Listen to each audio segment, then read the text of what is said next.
Now, guys, I want to ask you guys a question. Why doesn't the JUTC offer a service from Montego Bay, from Kingston to Montego Bay? A scheduled bus service where you could have two buses on the route running every day. Now, that is probably the most lucrative or the most profitable bus route in Jamaica.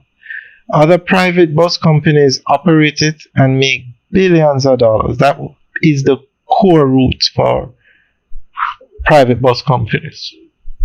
So I'm wondering, why doesn't the JUTC operate on that route? They have the buses, and this is the fueling station for the CNG buses. This is how they fuel them. And the CNG gas is much cheaper to use than the diesel gas. So the government is saving billions of dollars by using these new buses. But the diesel buses are still in operation. And let's say the JUTC was to operate that route to MoBay, it's probably the diesel buses that they would use.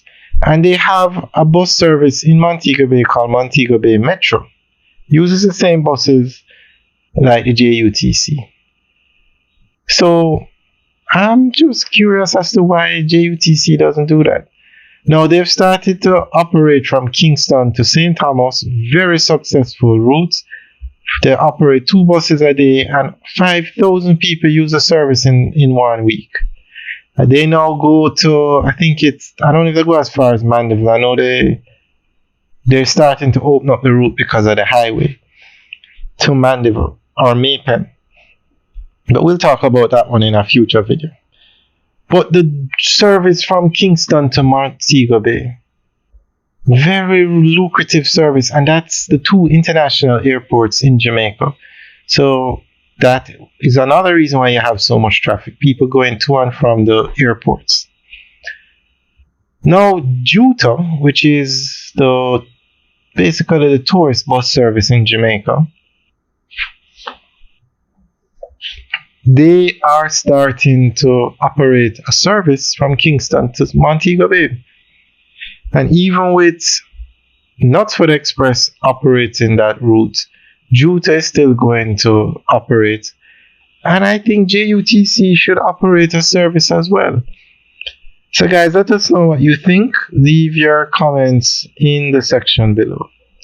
Now, I think the last time we did a tour of this depot, almost all 100 buses, or a good amount, were not, quite a number of buses were still here. But as you can see, they have all been deployed now, and they're out on the road servicing the customers. Alright guys, enjoy the rest of the tour. Remember to like, share, and subscribe. Have a good day.